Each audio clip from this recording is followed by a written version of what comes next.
And this evening, we have news on bank robbery, people collapsing over MMDC rejection, food security, the concerns of law students, housing for police officers, among others. My name is Ernest Mino, and our headlines. Armed robbers attack Atonsu branch of the Adanse Rural Bank in Kumasi, killing the security man on duty.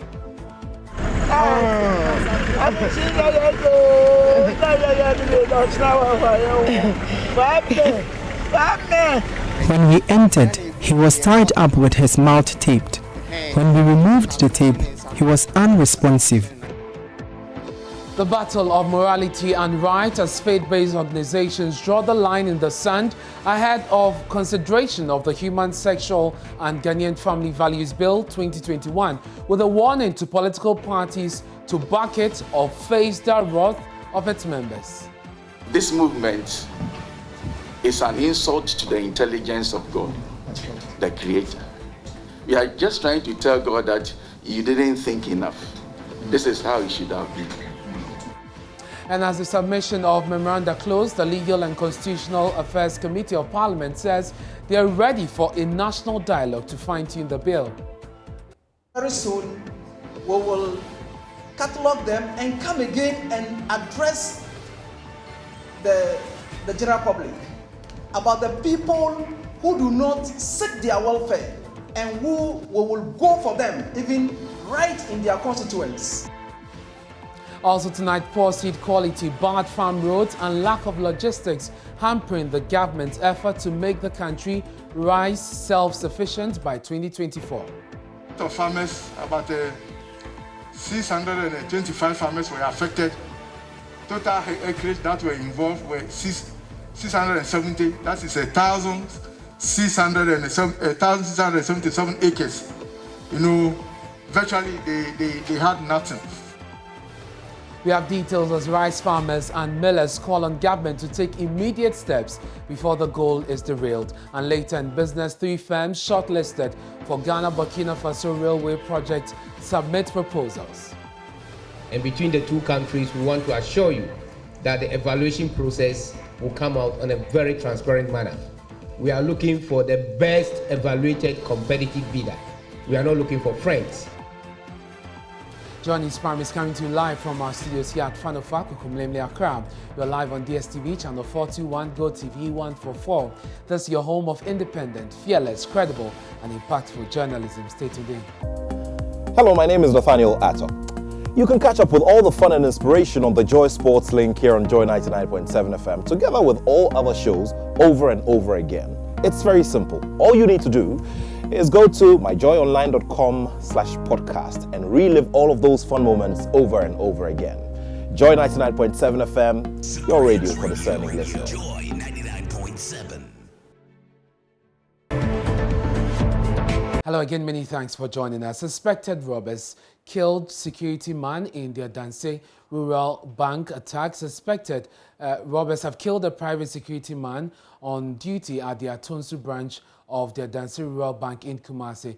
37-year-old Alex Opoko-Twene-4, an employee of the G4S Limited, was found dead Thursday morning with his hand and legs tied behind him. The unidentified assailant attacked the bank's ATM machine and forcibly entered the banking hall. Love FM's Erastus Asari Donko has more.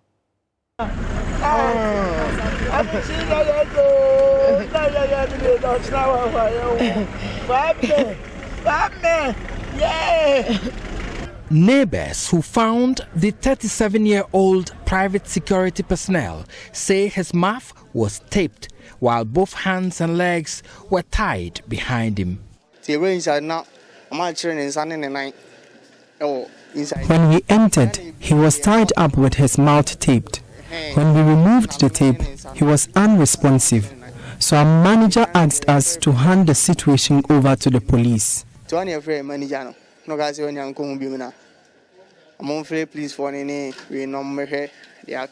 so the security man was found inside the banquet hall, which signifies that they broke into the banquet hall, perhaps with the hope of finding to steal bulk cash. When they couldn't find that, perhaps ostensibly they started attacking the ATM machine, and you could see cracks on that ATM machine over there. Management of Adanse Rural Bank will not immediately comment.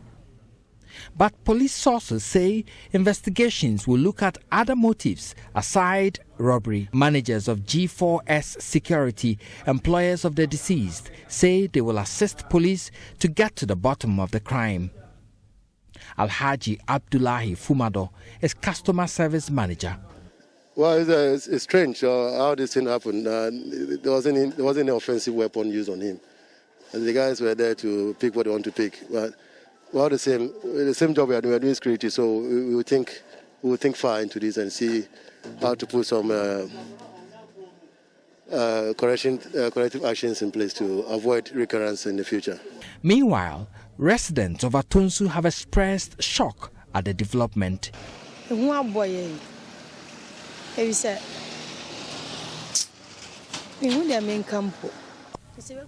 We are frightened. Robbers may come to rob, but to enter a bank as this, I'm surprised. They say they hear bambo.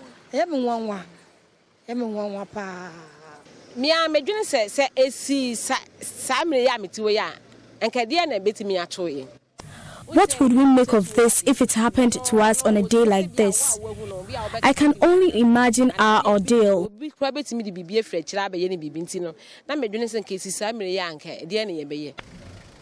Reporting for Joy News, Erastus Asaredonko, Kumasi. Let's go live to Kumasi now and speak to Erastus Asaredonko. Erastus, what additional information concerning this robbery incident can you share with us? Well, so we are getting more information from the police sources that there was cash in the bank, but then they were not taken by the assailant. And so they are spreading their investigations to cover other possible motives, whether he had any enemies, whether he was linked to any other things. They are considering so many things at this particular point in their investigations. And looking at the fact that one laptop was stolen and then a flash screen as well, they will want to look at all these things, and then the attack on the ATM, whether it links to anything, it speaks of anything about this, whether this is a robbery or a targeted killing. That is what I'm told by police sources, that currently they are expanding their investigations beyond even robbery to look at other things.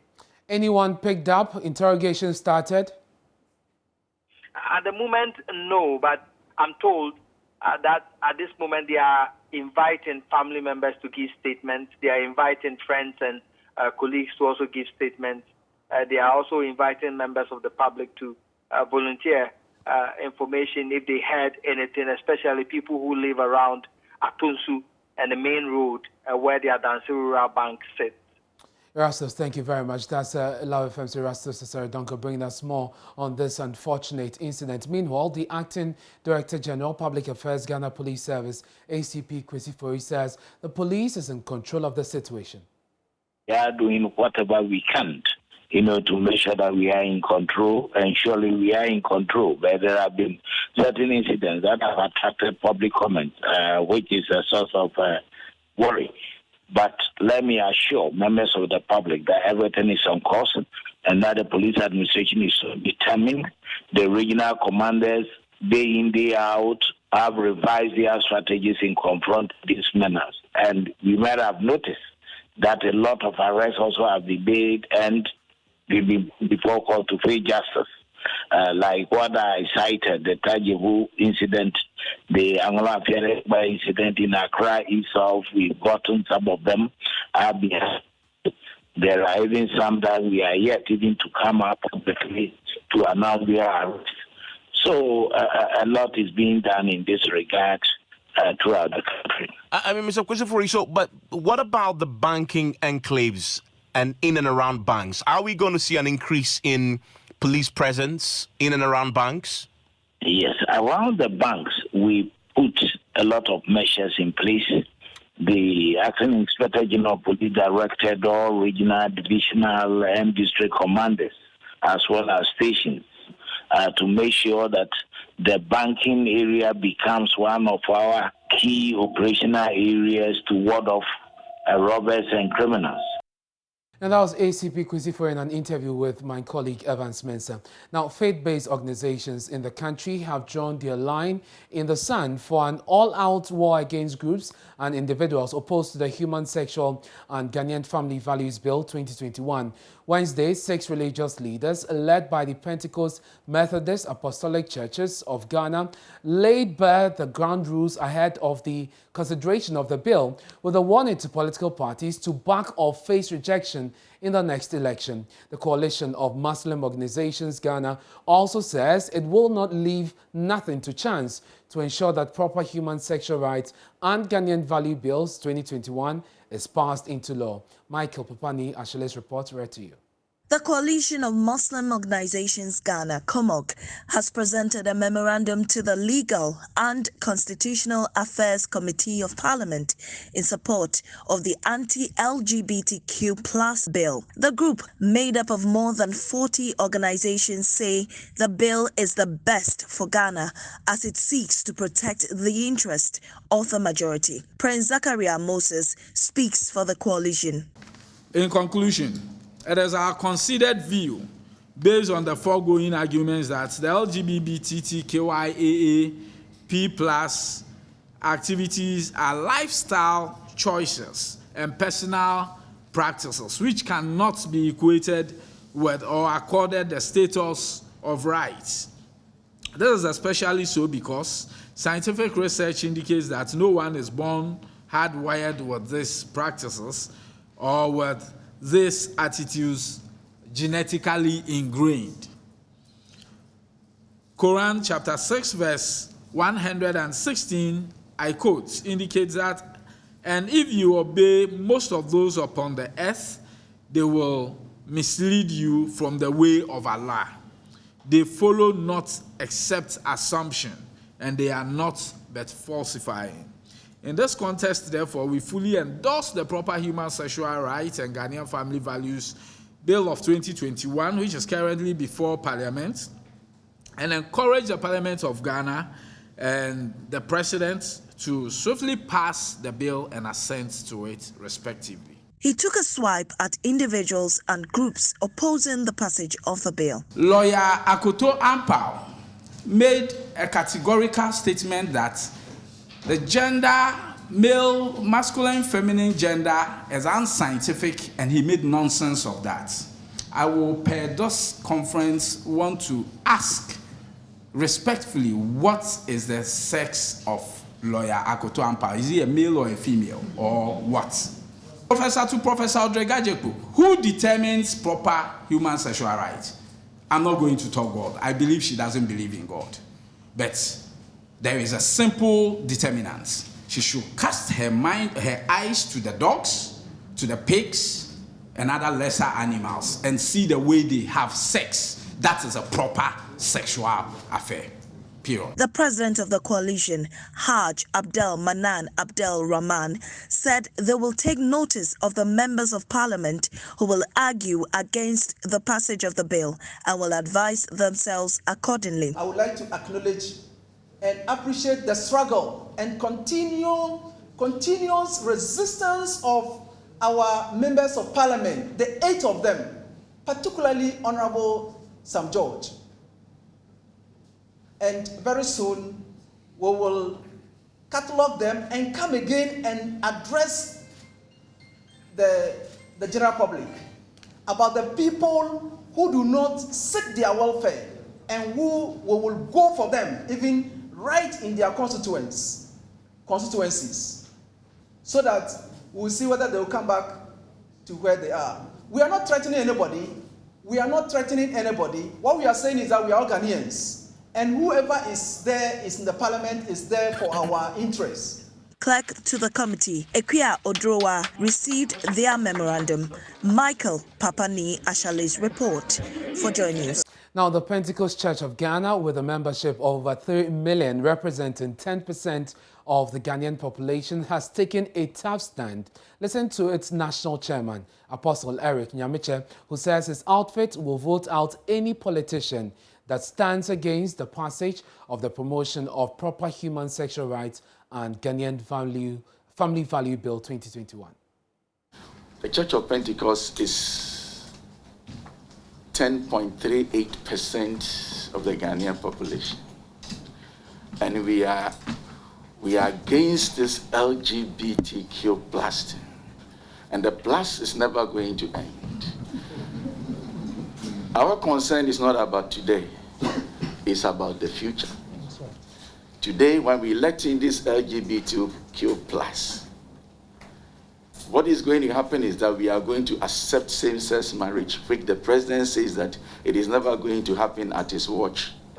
But if he allows LGBT plus to start, it is true that it is never going to happen at his watch. By the time we get into same-sex marriage, the president will not be the president of the nation. I agree with him, but he should stop this. He should close the door at where it matters. And we are saying that he should close it now.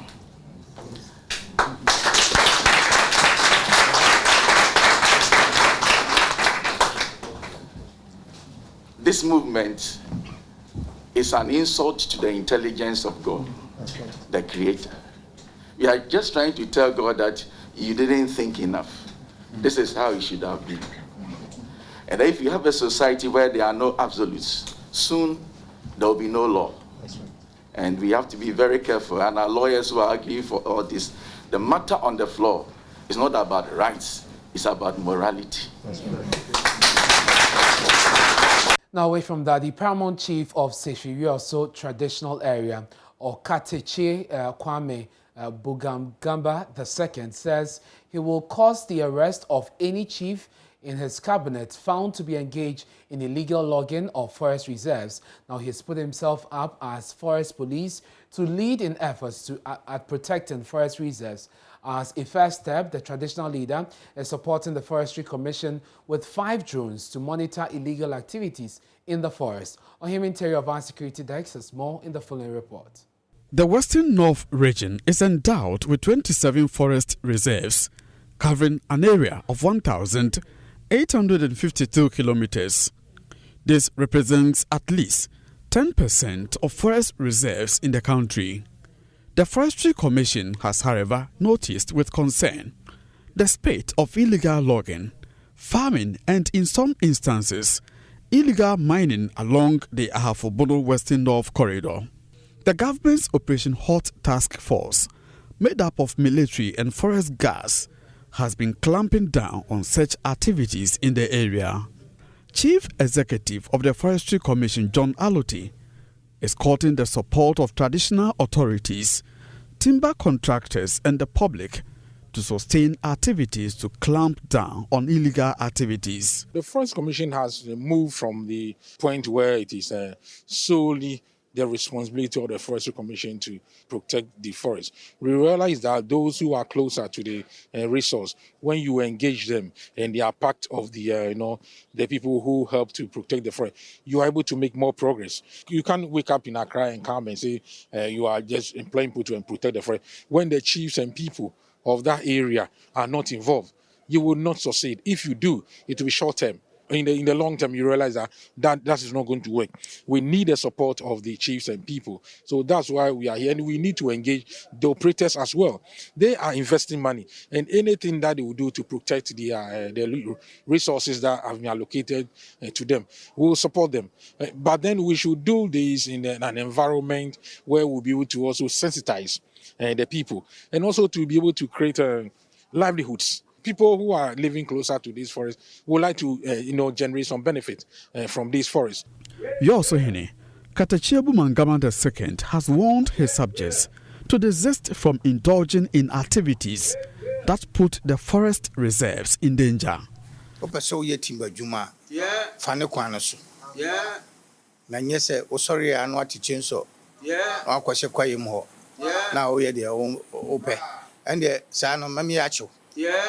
Men here so obey attempt.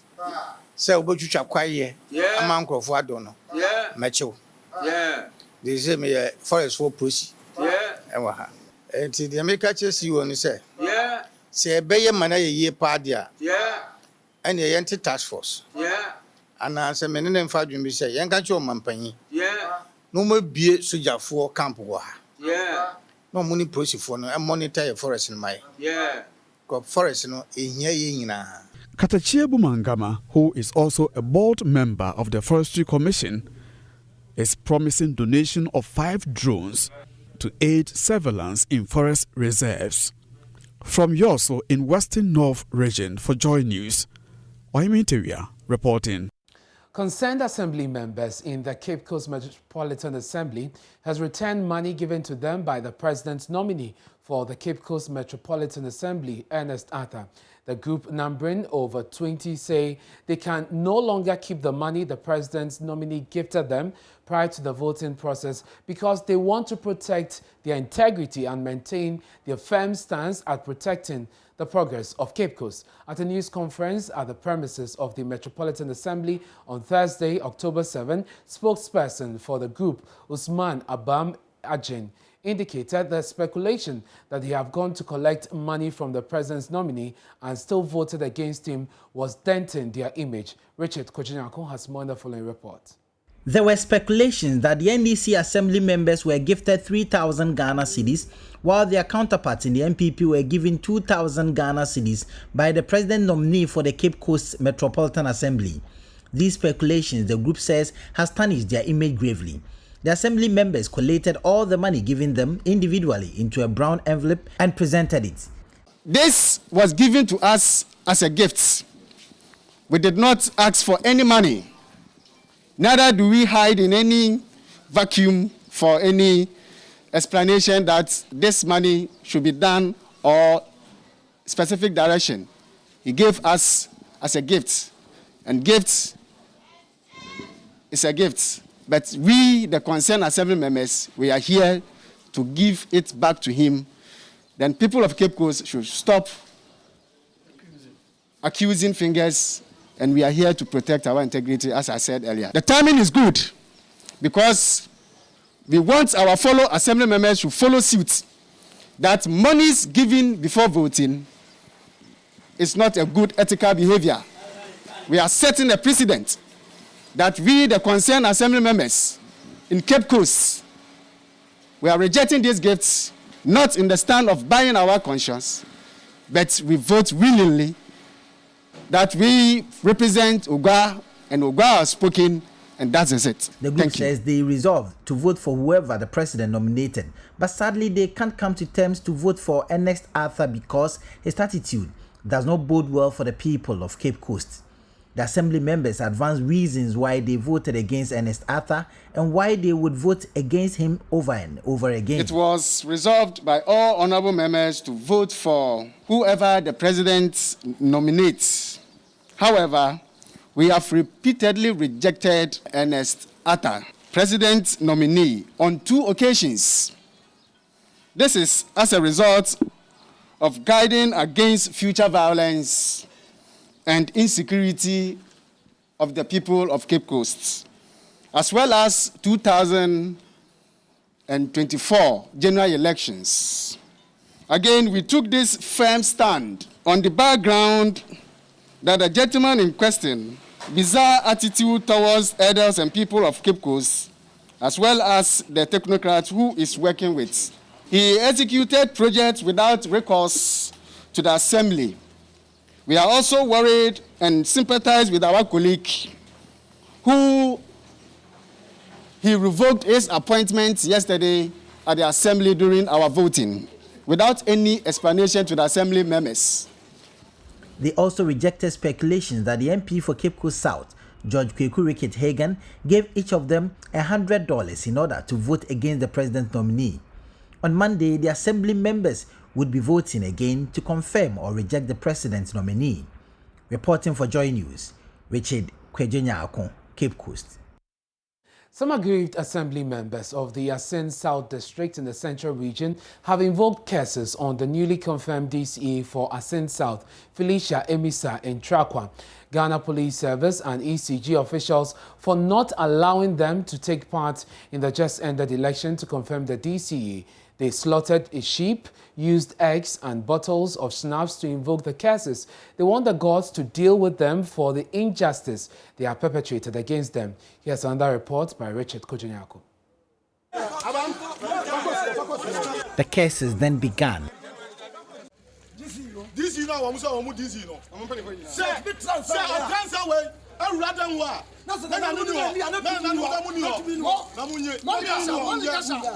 They called on river gods and other deities to do justice for them.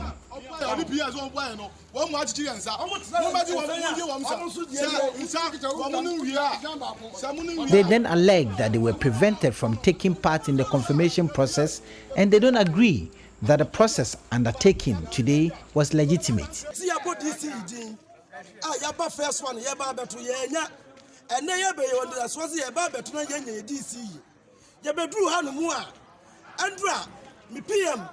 Coordinating the letter, MIN time 9:30 a.m. and I don't pay. Yamu be bedru hanumo 7:30. Yanam koma ye banano. Minya message 7:35. Ye bedru be bedru mka say oh, 8 o'clock near to abano. It's yamu be bia ya to yaba. In Pentecost Church. We were given 9:30 a.m. as the reporting time, but we even came here a few minutes to 8. When we got to the venue they gave us, we got a text that the voting was taking place at Asanankran. They had changed the venue. We arrived there only to find the police there in their numbers. The regional chairman of MPP, the MP for the area, the district police commander, the regional police commander had brought a team of policemen, muscularly built. They had blocked the entrance and prevented us from getting in. We want to say that our electoral areas expected us to take part in the process, and these tactics that have been employed is really shameful. It's not the police that will vote to get us our DCE.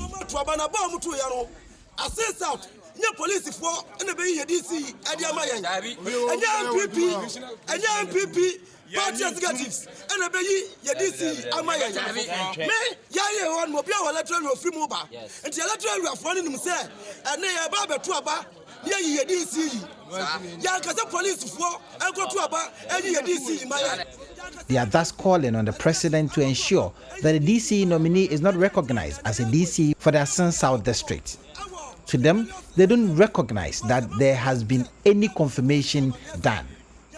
The group did not leave it at that. They say they will be heading to the law court for redress. 18, 19, 20. Nonetheless, the confirmation process went on, and Madam Felicia and Mr. Ntrakwa polled 21 out of the 21 vote casts. He secured 100%. Reporting for Joy News, Richard Kwejenyako. To some stories on Agric now, and 3 key things threaten to derail government's quest to make Ghana rice self-sufficient by 2024. Some farmers in the Western North and Western Volta Oti regions are complaining about poor rice seed quality and the lack of the requisite technology to move from subsistence farming to commercial. The rice millers, on the other hand, are complaining about bad roads and access to the much-needed credit. So is the quest to make Ghana rice self-sufficient on rice sufficient on course, and what are the factors mitigating against the goal? Well, Kweku Asante reports from the Western region. Ghana's import bill on rice alone has surpassed $300 million annually. Rice is one of the major food staples consumed in Ghana. Currently, consumption outstrips domestic production, and more than half of the rice consumed in the country is imported. On his tour of the Volta and Oti regions in August, Food and Agriculture Minister Dr. Owusu Koto reiterated government's ambitious target to wean the country of foreign rice dependence. So once we are able to break the constraint of milling capacity, then we are on course for Ghana to be self-sufficient in rice production. According to the minister, the country will be shoring up its milling capacity in furtherance of this goal. And we are encouraging more and more of such factories to be built around. As I speak to you, the Ministry for Food and Agriculture, in anticipation of the rapid expansion of rice production. If you remember, we've promised the people of this country that by 2023, 2024, Ghana will be self-sufficient in rice. In preparation, the biggest bottleneck is not the farmer or the land or the seed. It's to do with the amount of milling capacity. But it appears shoring up milling capacity alone will not be enough, as the minister told Volta and Oti regions, and now Western and Western North, poor farm access roads, unavailability of technology due to cost, and poor seed quality may be the death of this ambition. We are at a farm here in the Volta region, a huge tract of land, but particularly this area is for rice cultivation, huge tract of land. The minister is here. We're trying to speak to the operators of the farm to find out how they can support as part of the planting for food and jobs, as part of government's effort to ensure there is food security in the country and also to get enough to export to other countries. According to Joel Chachu, General Manager of Global Agri Development Company, a rice milling company in Sogakope in the Volta region, not only is the poor nature of roads increasing the cost of farming and production, but they are even unable to go to the rice farm when it rains. As the road, you saw the farm roads, very bad. And so we are looking into an investment that will actually help us to use the roads as and when we need. Because now if it rains, had it not been for a visit, we will not be in the farm. You saw that there was nobody on the farm. So when it rains 24 hours, we don't go to the farm. So we are looking to invest there. The Western North Regional Director of Agriculture has also complained about the lack of quality seeds. A lot of farmers, about 625 farmers were affected. Total acreage that were involved were 670, that is 1,677 acres. Virtually they had nothing. So what we did was that quickly, through the, we quickly compiled the information of all the farmers who had this problem. And I petitioned my good old friend, Mr. Akoto. So what we did was that we invited the seed supplier, and we decided that we should sort of work out a compensation package for the farmer. And he agreed. So as we speak now, he's paid about 50% of the farmers have been paid a compensation package. Some rice farmers in the Western North region wants government to immediately assist them with logistics. Ya wa mailing center wa yankasa ya to fidi ni bi ay di fidi community no na community no my complain say aya na powder kakra ene chafu wo nti akoto fidi kese wa ba kura san de to anim se se akoto fidi ni ba in fact ehun sika ina na group ne papa de koto ye. It is imperative now more than ever that government must be up to task urgently to fix these challenges, or else the goal to be rice self-sufficient by 2023-2024 crop season will only be an illusion and a dream that will never be attained. Reporting for Joy News, Kweku Asante, Western Regional Capital of Takrady. You're watching Joy News Prime with me, Ernest Mini. We're taking a break. On Where It Will bring you business, where 3 firms shortlisted for Ghana-Burkina Faso Railway project submit their proposals. Between the two countries, we want to assure you that the evaluation process will come out in a very transparent manner. We are looking for the best evaluated competitive bidder. We are not looking for friends. Hello, I'm Dori Nando. You can catch up with all the fun on the Cosmopolitan Mix and on all our shows via podcast. Just go to My Joy Online podcast and search for your favorite show and relive those moments all over again. Only on Joy 99.7 FM, radio for discerning listeners. Super Hits Radio, Joy 99.7. Hello, good evening. Welcome to Business. My name is Darryl Kwa. We begin with news from the railway sector. And the 3 shortlisted bidders for the Ghana-Burkina Faso Interconnectivity Railway Project have submitted final proposals for the over 1,000-kilometer project. The 3 international firms, China Engineering Company, African Global Group, and Frontline Advisors, will be competing for the contract, which is expected to commence in the first quarter of 2022. Minister for Railways Development, John Peter Mewu, assured them of government support and transparency in choosing the most competitive bidder. Here's more. The project from the Tema port to the capital of Burkina Faso is aimed at connecting the two African countries and promoting intra-African trade. After submitting the proposals, both governments will set up a committee to scrutinize and make decision on the best choice for the project. At a ceremony to officially open the proposals, Minister for Railways John Peter Amewu assured the government of Ghana is very committed to the project and will ensure that all timelines are met. I want to assure the bidders that as we started from beginning, the promise that we told everybody that submit bid is the word transparency. And between the two countries, we want to assure you that the evaluation process will come out in a very transparent manner. We are looking for the best evaluated competitive bidder. We are not looking for friends. We are not looking for people who, for some reason, we know or we don't know. We are looking for somebody that can deliver value for the benefit of the two countries. And I can assure the bidders that that confidence and trust, which began with this process, of course, will end with the process. The word is transparency. Some of the bidders also expressed confidence that all the necessary procurement will be done in a timely manner for the project to take off. We want to be trade. We understand trade. Trade doesn't speed like Mercedes. So we are grateful. We are seeing some gradually getting to the end.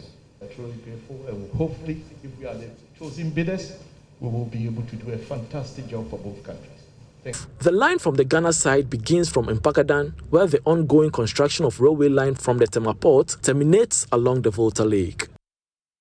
Efforts to retain the crop yield attained in the 2020-2021 cocoa season, the Ghana Cocoa Board has liaised with the police service to provide maximum security and ward off criminals from cocoa farms.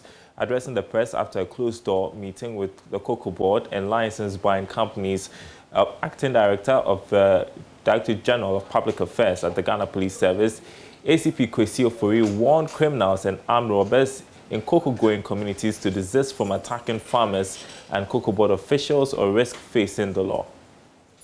Ghana Cocoa Board recorded about 1.3 million metric tons of cocoa in the 2020-2021 crop season, beating the previous record of 1.024 metric tons in the 2010-2011 crop season.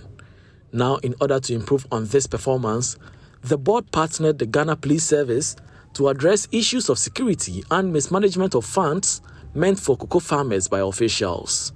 Head of Public Affairs at the Cocoa Board, Fifi Boafo, says the move has become necessary after various reports of insecurity by cocoa farmers.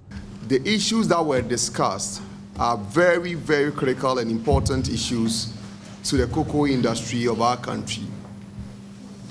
The meeting had the opportunity to look at crimes that have been committed within the value chain, robbery specifically, also hijacking of cars or vehicles that are transporting cocoa beans along our roads, and then also taking monies that are meant for the purchases of cocoa beans, and then also monies that are being paid to cocoa farmers. This meeting, to a very large extent, has identified almost all the issues that have been confronting us in terms of security, and for which reason the necessary advice and interventions have been put in place to ensure that these problems do not occur going forward. Acting Director of Public Affairs at the Ghana Police Service, ACP Christopher Owusu, assured that the police will be equipped with capacity to provide maximum security for the cocoa farmers.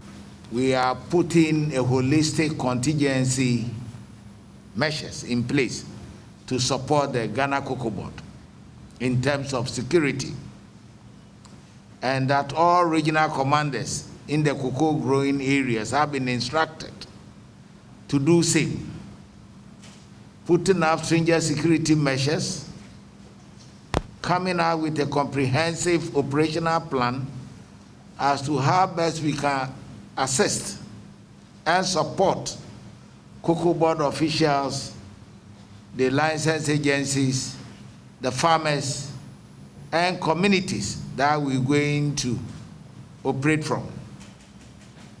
And by so doing, we're going to see police, conducting special exercises, mounting snap checkpoints, escorting cocoa board officials, escorting vehicles carrying cocoa to the Tema port, among others. Now, the Ghana National Petroleum Corporation, GNPC, has still not received payment for the $50 million loan advance to the Ministry of Finance in 2014 for the construction of the Western Corridor roads in their Trouble Gas Processing Plant Enclave. That is news we are getting from the PIAC's semi-annual report. We'll be having more on that on our website, myjoyonline.com. For now, that's it for business. Sports is coming up next. Hello, my name is Evans Mensah, and you can relive all the fun and excitement on Top Story, Newsnight, and of course, Ghana Connect via podcast. All you need to do is to log on to myjoyonline/podcast. Search for your favorite show and relive the moment. Joy 99.7 FM, your radio for discerning listeners. Joy 99.7. Thanks for staying with us. Asante Kotoko have left Ghana for their pre-season tour of Dubai ahead of the 2021-2022 Ghana football season. The Porcupine Warriors will be in the Arabian country until October 22. Kotoko left with a 25-man squad, including 2 goalkeepers, 9 defenders, 7 midfielders, and 7 forwards. Here is a full list of the Kotoko players who have made the trip to Dubai. Goalkeepers Kwame Ba and Razak Abalora, Christopher Nete, Imori Ibrahim, Abdul Ghani, Yusuf Mubarak, Samuel Apia, Augustine Japan, Andrew Sapau, Maxwell Ajman, and Patrick Asma. The defenders, they've got Mudasiru Salifu, Richard Boedu, Clinton Opoku, Sharif Mohammed, Richmond Lamte, Fabio Gama, and Emmanuel Keyeke as the midfielders who are traveling, and Solomon Safu Taylor, Samuel Boatin, Andy Kumi, Evans Adumako, Joseph Amuako, Dixon Afuakwa, and Isaac Opon making up the forwards who are making the trip. A Saudi Arabian-backed £300 million takeover of Newcastle United has been completed. The Premier League has approved the takeover after receiving legally binding assurances that the Saudi state would not control the club. It's turning out to be very much the money game in the Premier League. More sports ahead later in the bulletin. That's it for now. If you're watching us on Joy Prime, that's it for the bulletin. Many thanks for joining us. The news continues on Joy News. KMJ standing by with the latest in showbiz. Hello, I'm Dori Nando.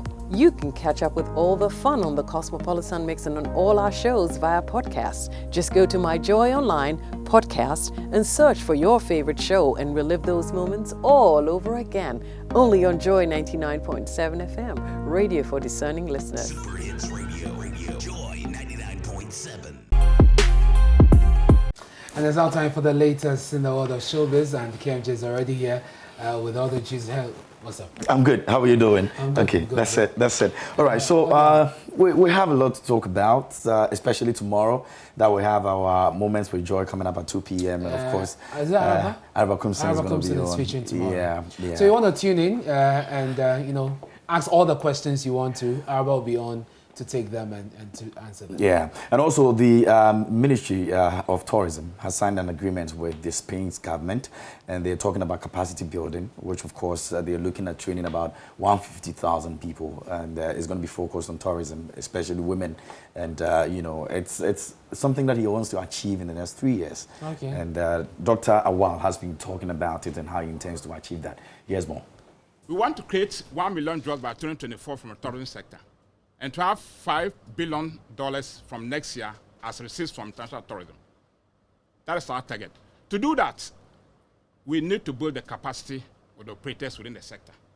That is why we have our friends from the Spanish Embassy and West Africa Institute Foundation to support us to do that. So this agreement is going to help us build the capacity of 120,000 people in the tourism value chain in Ghana. That's a good right? one. So, building capacity is good. Mm-hmm. We need to boost our tourism. But it's last week was World Tourism Day. I think it was on Monday. Where in Ghana would you want to visit? Where have you not been? Where would you have to visit? I've not been able to travel a lot here in Ghana, but I want to go back to the Upper West. You know, I want to visit a couple of places over there. I've been there once, and I want to go there again. There's a place they call the Tongo Hills somewhere, you know, that you don't have to touch some of the buildings over there when you get there unless you're given permission to do so. I want to go there again and check out what has been, because it's been a while. I went there in 2004. So. Well, I've never been to the Upper West as well. Rafiq Salam, maybe you should host me one of these days. It won't be bad. Yeah. It won't be bad. Anyway, so talking about Moments with Joy, tomorrow at 2 p.m. is going to be on, and we have Araba Kumsin coming on. We've done MFA of Joy Prime Morning. We've done also Andy Dusty. Andy Dusty has been talking about his worst experience and had to deal with the IGP. He has more on that. What happened? Okay, so I have this friend who I said, man, I'm traveling to Kumasi. And he says, oh, let's go by road. I said, man, I'm going by flight. So no, let's go by road. It's a Friday. We may even meet traffic. So I've asked a dispatch. He said he's been deployed. Okay. There's a dispatch who's going to take us. So I thought it was like a convoy. No, it was just one person. This Range Rover with how do you call the number plate? The DV? No. He had customized it with his name. So we set off from a Fanco barrier. Within a short time, we were at Nkoko. Within all the traffic. No, straight. On our way, 2 other cars joined us, 2 V8 vehicles, but they had sirens. Only God knows where they got them from. Charlie, the speed alone, it had vanished. That was extremely scary because I felt like, this is it for me. And this dispatch rider just clearing all cars, even the ones that were facing us, was just clearing them off the road. And just before Nkoko, we drove by some heavy traffic. Then we saw GP1. So my friend was like, man, I have a funny feeling that's the IGP. Yeah. Like, God, let this not happen to us. Immediately we got to Asankari, we saw like 100 policemen asking us, stop, park. IGP say, Mudu Ayenchemo. Like, but me, my head also, you be Yusuf. That was scary. So the man got there, and they asked us to go to the nearest police station. We wrote our statements, and they processed us for court. Oh. Yeah. So that was scary. Well, that's some experience there. You definitely know to go through that. Anyway, so Araba Kumsin is going to be my guest tomorrow at 2 p.m. on our Facebook page, Joy Entertainment GH. That's where they can tune in on Facebook to watch. And so all those who have been wanting to ask her the questions, what we'll do with Moments with Joy is that the up close and personal interviews or questions you want to be asking all these wonderful people over here, personalities here at Joy Prime, Hits FM, and of course Joy 99.7 FM. You can ask them that question when we have Moments with Joy. So tomorrow they should join us. All right. Thank you very much. I almost said Andy Dusty. Thank you, KMJ, for bringing us the latest. Always. And that's it for Showbiz. We have more stories for you. Please stay. Hi, this is Lexus Bill, host of Drive Time on Joy 99.7 FM. Listen, you don't have to worry if you miss Drive Time or Personality Profile. It's going to be live on our podcast page. Just log on to www.myjoyonline.com/podcast. You can listen to Drive Time, Personality Profile, and any other of your favorite shows on Joy FM on that page. You don't have to miss a show at all. Joy 99.7 FM, radio for discerning listeners. Now, the Student Representative Council of the Ghana School of Law has called out the Attorney General, Godfred Ebo-Adame, and members of Parliament over what they describe as unfairness meted out to some students who passed the law school entrance exam but have been denied admission. Addressing a news conference on the development, SRC President Wanda Victor Kuto said it appears Parliament may have tied the hands of the General Legal Counsel. This matter is of national interest, and we hereby call on the Attorney General to state its position on this matter. We call on the majority group, the minority group in Parliament to state their position in this matter. We call on the Parliamentary Subcommittee on Education to state their position on this matter. I will let you know why. Earlier this year, the Ministry of Finance submitted its budget.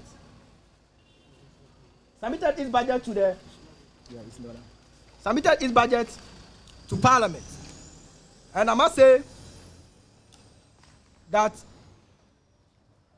the budget, they propose that law school admission for this year should be within 500 thereabouts.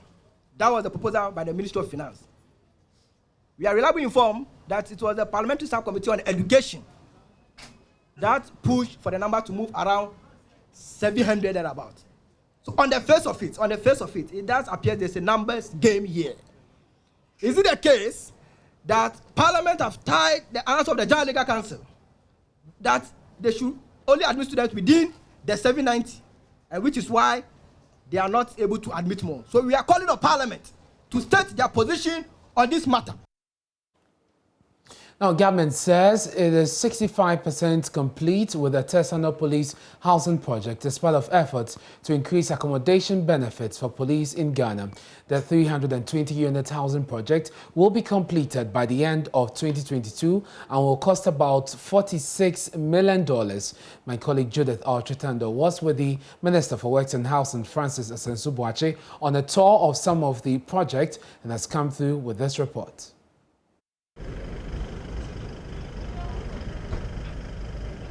The project, which started in March 2019, according to officials, is made up of 112 two-bedroom and 208 three-bedroom apartments.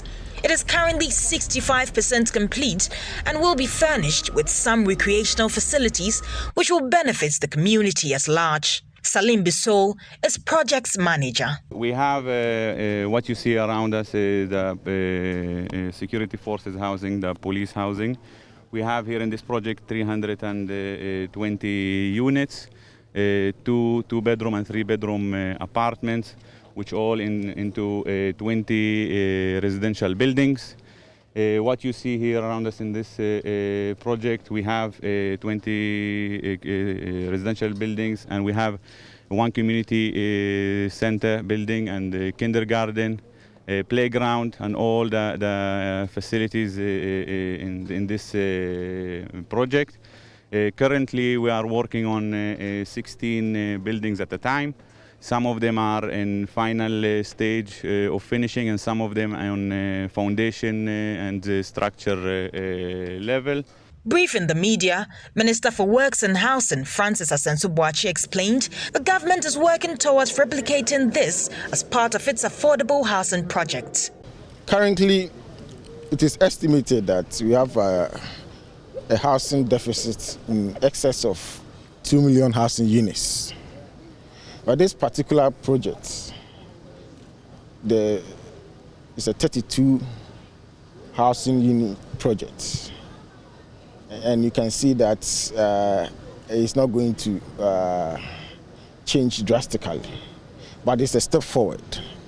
As far as the security services are concerned, and for the police in particular, this is a very major progress. It's going to increase the housing stock for our men and women in the police service.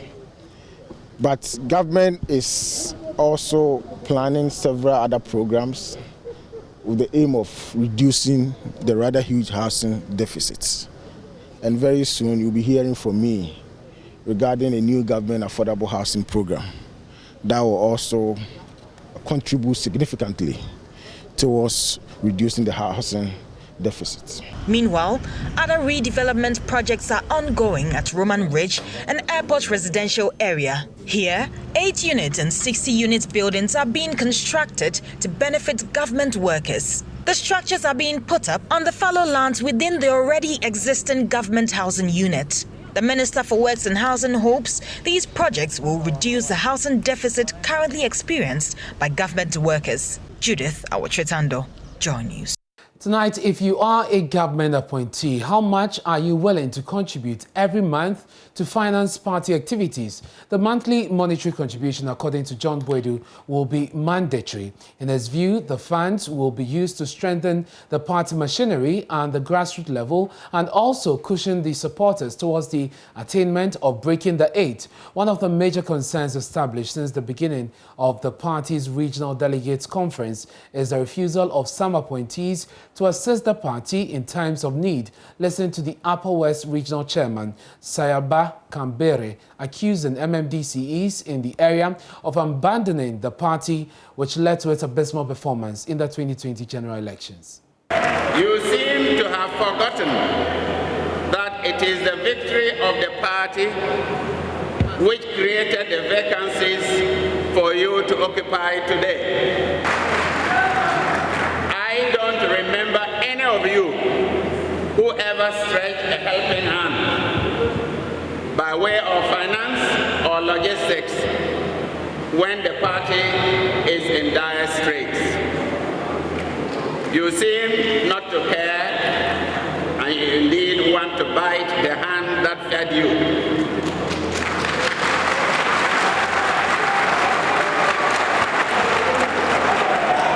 Hopefully,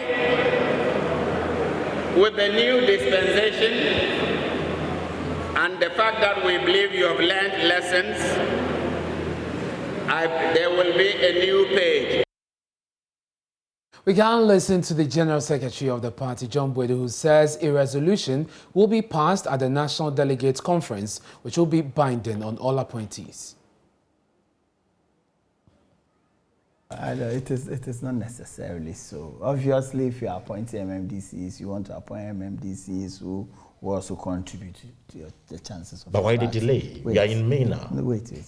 But as you know, a new term in the presidency of Nana Addo Dankwa Akufo-Addo, so the process of either reappointing them or changing them will start very soon, and very soon you hear the announcement and the subsequent vetting and process will also begin. So it will depend on what the shortlist that come to the national team.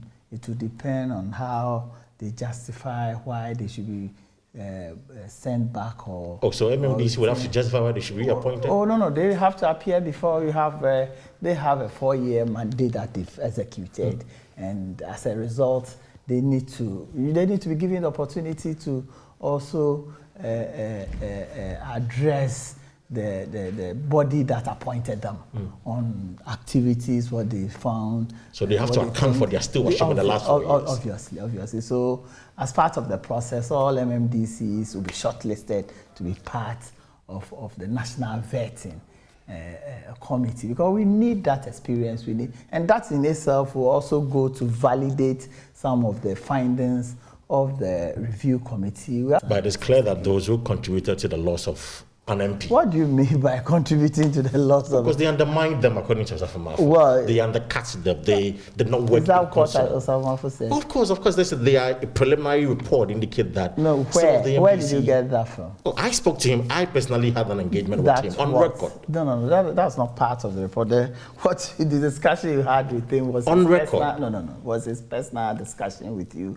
Even before this report came, you realized that the national officers had also done what you call a thank you tour to have interaction with the party people on the ground, to afford them the opportunity to also express their views and ventilate their concerns to the national officers.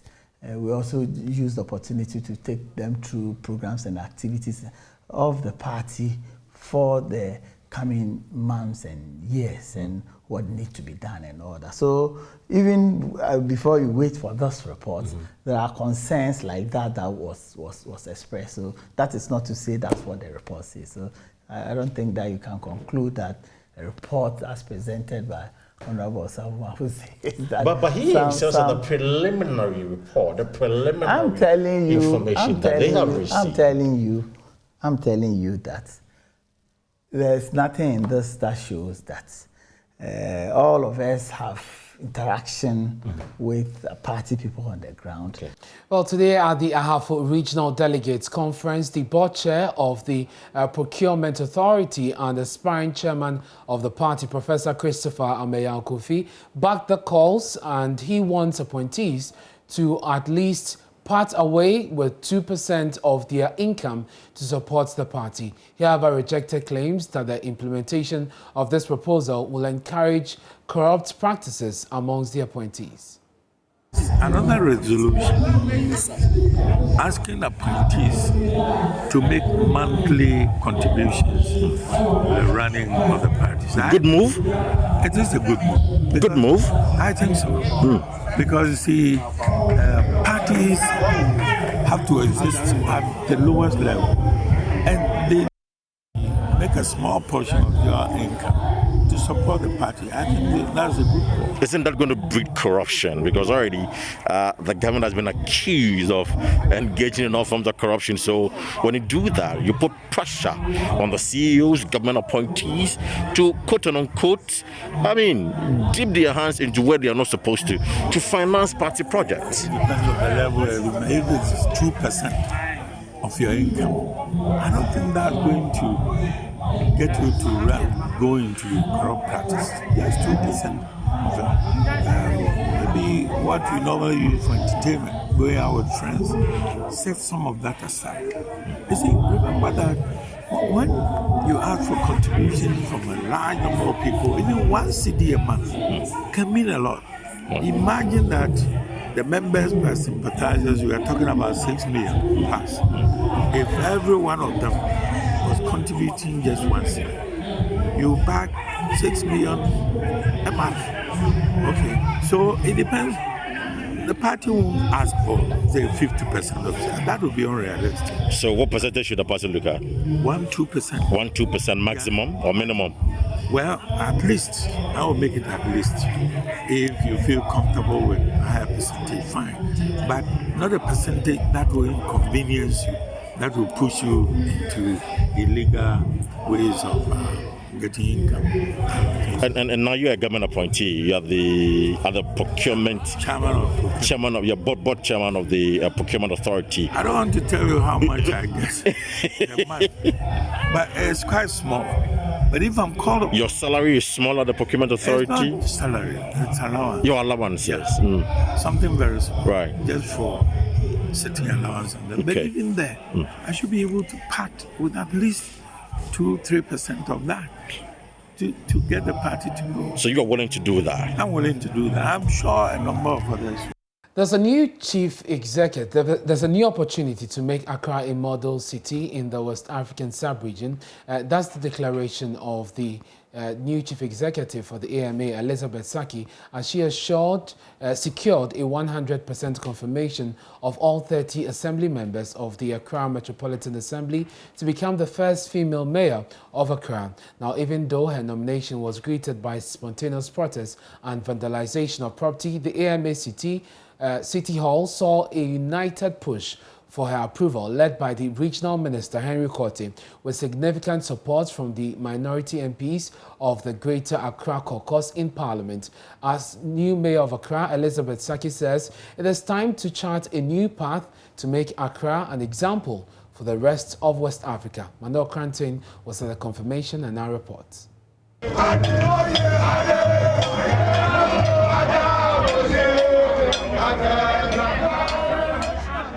Jubilant scenes at the City Hall of the Accra Metropolitan Assembly as all 30 members gave a unanimous confirmation to Elizabeth Saki as the first female mayor of the city.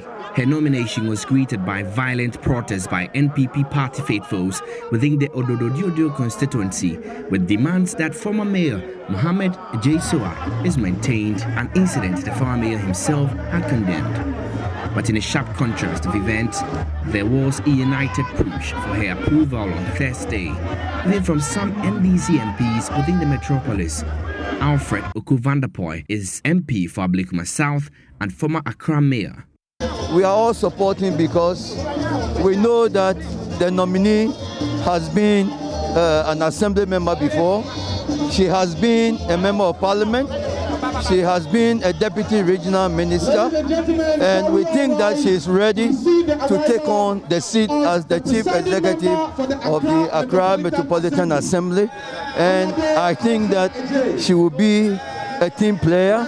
She would be one that will be a stakeholder, will work with the stakeholders, and I think that she'll be ready to face the challenges of the Accra Metropolitan. After her confirmation, Elizabeth Sachs said it is time to make the city of Accra a model in West Africa.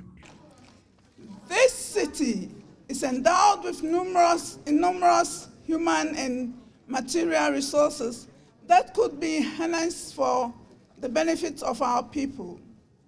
There is a lot of work to be done.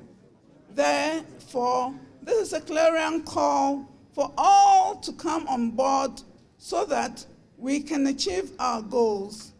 To my assembly members and the staff of the assembly that I will be working with, I will need your unflinching support. Uneasy, they say, is the head that wears the crown. But with a strong neck to support the head, the crown will be very light.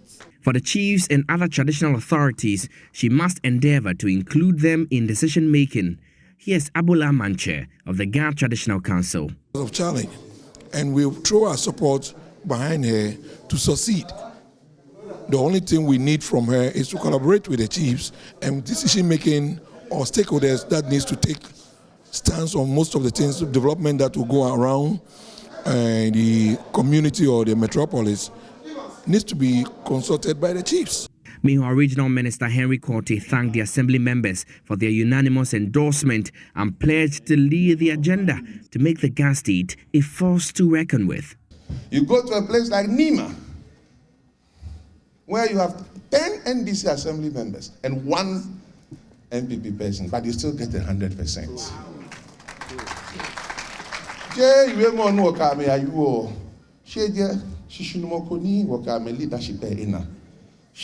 remokoni yue ma yue bie no what's a cash ame no ye unye fia na kai no we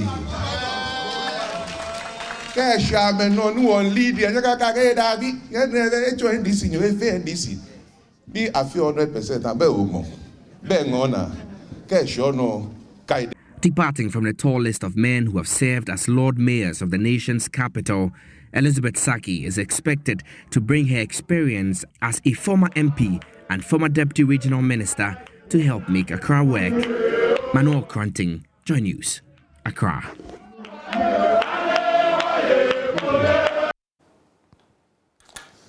And to close relations of the former president. Before we move into that story, let's bring you some more detail on the AMA Chief Executive, Mohamed Niaje Soa. Is the previous mayor. He just was let go, not renominated. Elizabeth Saki now takes over. And then there was Reginald Nibi Aibonte. He also put in a bid for the position. The committee recommended Mohamed Niaje Soa for the renomination or as MCE. The president, however, nominated Elizabeth Saki for the portfolio. And of course, she was born in Asre in Accra on May 6, 1958. She was first elected into Parliament to represent Okaikwe North constituency in January 2005 on the ticket of the NPP. Elizabeth Saki was re-elected in 2008, and in 2012 she contested for the third term in office on the ticket of the NPP into the said Parliament of the Fourth Republic and won. Prior to becoming a member of Parliament, Elizabeth Saki worked as a chief clerk at Ghana Commercial Bank, and she was also Deputy Minister for the Greater Accra region from 2017 to 2020. And now, two close relations of the President's District Chief Executive nominee for Wa West collapsed. Ali Bukari collapsed after he was totally rejected by the 41-member Assembly. He was quickly rushed to the Wa West District Hospital for treatment. The President's nominee, who doubles as the Upper West Regional Communications Director of the NPP, polled 15 yes votes and 26 no votes, thus rejecting him for another round of confirmation within 10 days. Joy News' Upper West correspondent Rafiq Salam reports that supporters of the nominee attempted to attack the outgoing DCE, Edward Labiri Sobo, and accused him of being the mastermind of the rejection, but he was whisked away to police safety. Following the refusal of Lora and Juba municipalities to confirm the present nominees to their assemblies, Upper West Regional Minister Dr. Hafiz Bin Sali and his team had wished Wochau, capital of the West district, should not be another Waterloo for them. This he pleaded with the 41 assembly members to do well by voting to give an overwhelming endorsement to the confirmation, and Upper West Regional Communications Director of the MPP, Ali Bukari. He is not a stranger that the government is trying to impose on the people of Wa West. He hails from this area and he's one of you. And I believe strongly that because of that, you're going to give in an overwhelming endorsement. The end result was, however, an overwhelming rejection of the further of four by the Assembly. You know, we have 41 honorable members present and voting. So the yes was 15, representing 36.58%. And then the no votes was 26, representing 63.41%. Upper West Regional Minister Dr. Hafiz Bin Sali was disappointed about the results and has these few words for the Assembly. We would have said that we will return here within 10 days, but that is not the case. This is a total rejection of the nominee. I will have to inform the President for the next line of action.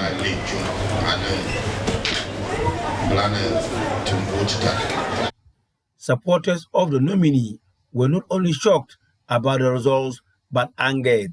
As a result of that, they vent their anger on the outgoing DCE, Edward Labiri Sobo, who they accused of being the mastermind of the total rejection of the nominee. He was nearly attacked, but for the presence of the police, who whisked him away to safety.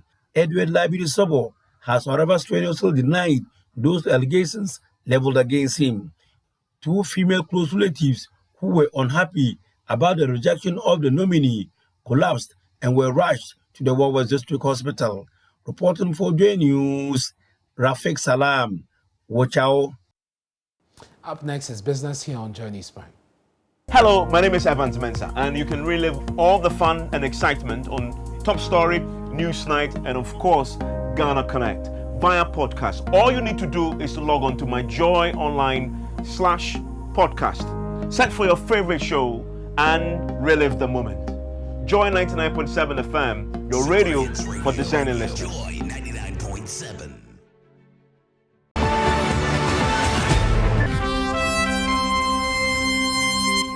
Hello, welcome to Business. My name is Darryl Kwao. The biggest European business meeting, the BPI France Inno-Generation, or the Big France Summit, is currently underway in Bercy, France. Thousands of businesses, entrepreneurs from Europe, Africa, and the rest of the world have converged at the Grand Accord Arena for this event. But what does this mean for Ghana? Executive Director of BPI France, in charge of exports to Africa, Pedro Novo, who cites an overall commitment of €1 billion to Ghana and the rest of Africa so far. Charles Aite has been speaking with him as well as the Senegal Minister for Entrepreneurship. Here's his report. We're having thousands of businesses across the European continent and that of Africa converge here at the arena to have diverse discussions and multidisciplinary various sessions to explore business opportunities and angles at which they could invest in each other's respective economies. Well, I got in touch with the BPI Chief Executive in charge of export to France, Pedro Novo, who stated the fact that Ghana remains one of the various attractive centers that French investors are aiming for in the years ahead. In fact, he's also very much aware about the Continental Free Trade Agreement area, which he says is a clear understanding of the direction that Africa, in particular Ghana, is willing to take in mainstream trading along African economies. We support export in Ghana actively, and we have several projects invested by private sector in Ghana, especially in the water treatment. And the water industry in Ghana is very important to make accessible a good product and water for cities. So we have in France, to do so, very important companies established on the continent, but also plenty of startups and small companies able to provide an important and adapted, customized solution for Ghana. That's an example, but also in education, in health industry, with hospitals, for example. We have different projects supported by BPI France regarding the insurance side, as we are in the name of the French state, the Export Credit Agency. Meanwhile, I got in touch with the Minister in charge of Entrepreneurship for Women and the Youth for Senegal, who is very much concerned about the deficit in intra-African trade between various economies in the continent. With such a huge event as BPI France, he's hopeful that synergies could be created among African economies and SMEs in that nature to boost investment within the African continent. He shared with me specific policies and directions that Senegal is hopeful to take, especially in investment in Ghana's cocoa value chain. I do believe that we should be able to trade and exchange more between African nations. Now, Thought for Food TFF, a non-profit organization, has challenged the next generation of food entrepreneurs to tap into the immense benefit of technology. TFF gives opportunity for entrepreneurs to learn about digital skills to be able to grow their network and help them scale their businesses up. Now, in over 175 countries and headquartered in Switzerland, TFF believes technology is a critical component in ensuring sustainable food production. Thought for Food Ambassador Pelkesha was speaking to Joy Business in Accra as part of the TFF Global Summit. There is more in the following report. Each year, Thought for Food organizes TFF Challenge, where finalists get to pitch their ideas and get funding. This year, TFF partnered with Food and Agriculture Organization of the UN for the summit in Italy, where startups pitched their ideas. Here in Ghana, TFF collaborated with tech hub iSpace to bring together entrepreneurs in food and agribusiness to watch the event live and share ideas. Ambassador for Thought for Food, Pelkesha, shares how Ghanaian startups got funding from TFF. We've had Ghanaians in the past benefit. We had one called Sweet Pot. Sweet Pot yogurt makes yogurt from sweet potatoes, and the aim is that children will get vitamin A from eating potatoes. So it's giving them the sweetness they want from yogurt, and they're also getting vitamins out of it. So Sweet Pot made it to the final stage and even won financial funding from TFF. Lead developer at iSpace Foundation, Brian Ajeo-Trema, says technology has so much to offer in food and agribusiness. We saw the use of IoT smart devices, soil testing devices for agri-tech businesses. So it was one of the key takeaways for me, and it was the consistency. Another key takeaway for me was consistency, seeing startups use technologies consistently to drive innovation. With an MPhil in food science and technology, graduates from Kwame Nkrumah University of Science and Technology is producing pancake mix. Enoch Aite is the director of Next Gen FPS. We are using technology to produce pancake mix, which is convenient and easy to prepare for all Ghanaians. This contains egg and all other ingredients needed for preparing pancake. All consumers need to prepare this pancake is only water. You mix and fry. Challenge has to do with getting the needed regulatory requirements to be able to survive on the market, and then access to capital. Meanwhile, Chief Executive Officer of Bibini Foods, Akosua Dey, shares how the use of technology is impacting orders and deliveries. We do this lunch service delivery whereby customers will call you, you take details of the customers and you deliver to the person. Sometimes these dispatch riders, by the time the food gets there, the food is messy and all that. But now there is something we call Glovo and Bolt Food, which we are on it. So now it's very convenient for our customers, and sometimes the cost of delivery is very affordable to them. For participants, the event was an eye-opening one. While still on food matters, government had earlier hinted of plans to ban rice importation, but Imaginario Company Limited, producers of peacock rice, believe the expansion of local manufacturing and storage capacities of local rice can reduce importations marginally. Imaginario has meanwhile held a grand opening of its rice shop at Kaneshi Market in Accra, where its rice brand Peacock was unveiled. Sales and marketing executive of Imaginario Company Limited, Mame Ama Asante, says the company plans to produce about 4,000 to 6,000 metric tons of rice annually to satisfy the high demand from consumers. According to her, the decision to situate the shop at Kaneshi Market is due to the increasing market available in the area. It's actually impossible to taste our rice without falling in love with it. The taste and aroma alone does the talking for us. Our rice is premium Thai home Mali rice. We chose Kaneshi Market because it's advantageous. Okay, most of our wholesalers and our retailers are located within this vicinity. But this isn't going to be the only shop. We have plans to open in other markets as well. We are looking to doing about 4,000 to 6,000 metric tons annually, yes. We are quite new, but our customers love our products because we deal in quality rice brand. And so we are looking to doing about that metric tons, between 4,000 to 6,000 metric tons. She says government must make provisions to ensure that local producers are producing enough to satisfy the market, even though the import substitution move is laudable. Mame Ama Asante, however, calls for government support in producing local rice to cut down on imports. Our products are imported. We are a company that adheres to policies and, laws of the country. And so we welcome the plan actually by the government to, ban importation of rice. But we would advise the government to support the local farmers so that, especially in storage, making of silos for these farmers, so that if we are not importing, they can be up to standard and that we can have enough rice to sell to our consumers. Next, we take you around the world for some more business news.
More news on our website, myjoyonline.com/business. Do stay tuned. Hans on standby with some more sports news.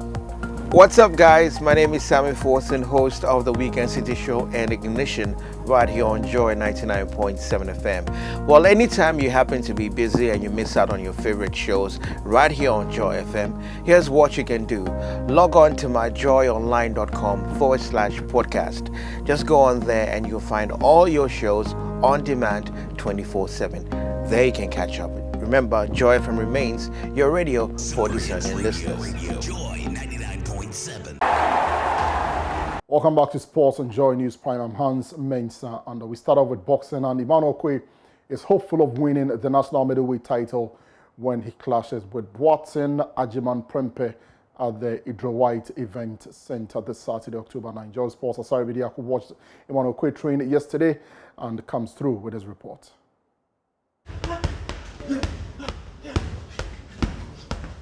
Emmanuel Kwe trains day and night at the Wisdom Boxing Gym in Palladium here in Accra. He is 100% focused on the biggest bout yet in his boxing career, which has spanned over a decade. He dances with destiny on October 9 at the Idro-White Event Center in Dansoman when he goes head-to-head with Boateng Ajiman Prempeh. At stake on the night is the coveted national middleweight title.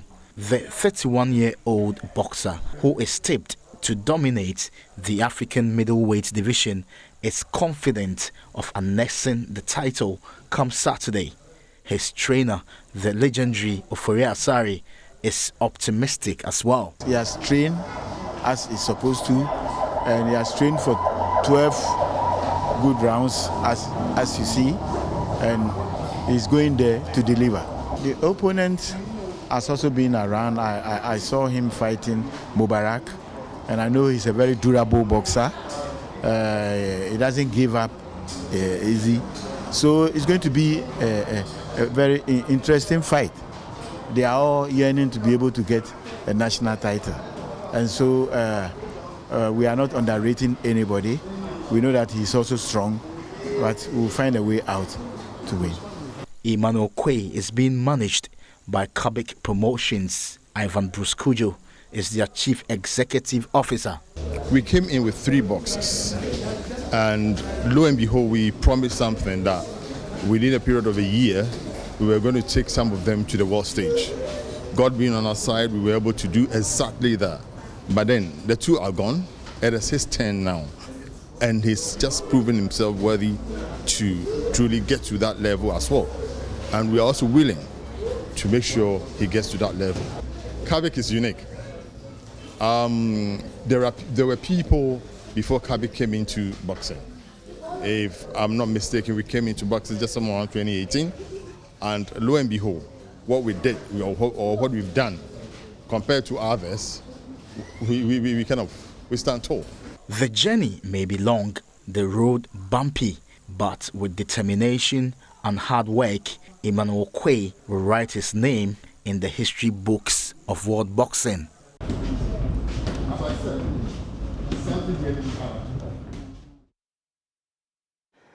The Central African Republic saw off an uninspiring Super Eagles of Nigeria 1-0 in the World Cup qualifiers at the Teslim Balogun Stadium this afternoon. Late goal was all the visitors needed to secure a famous win in Lagos.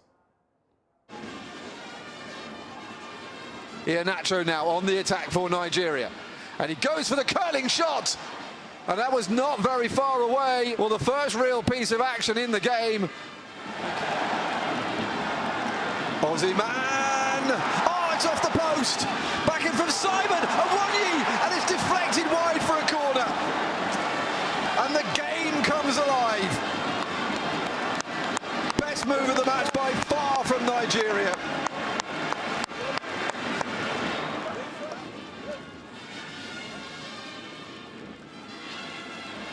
And there's a cut chance here as well. Oh, that could have been the moment for Central African Republic. The save comes in from Francis Ozoyi, who's had nothing to do in the game.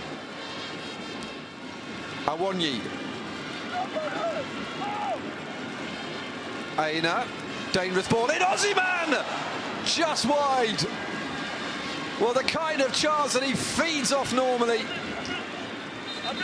And he couldn't get the direction on it. Good ball again here. Balogun's got himself into a mess, and a chance, and they've scored! Central African Republic in the final minute through Carl Mganda. What a finale to these 2 Group C games today. And the Central African Republic have won the game. One of the greatest nights, if not the greatest night, in their footballing history.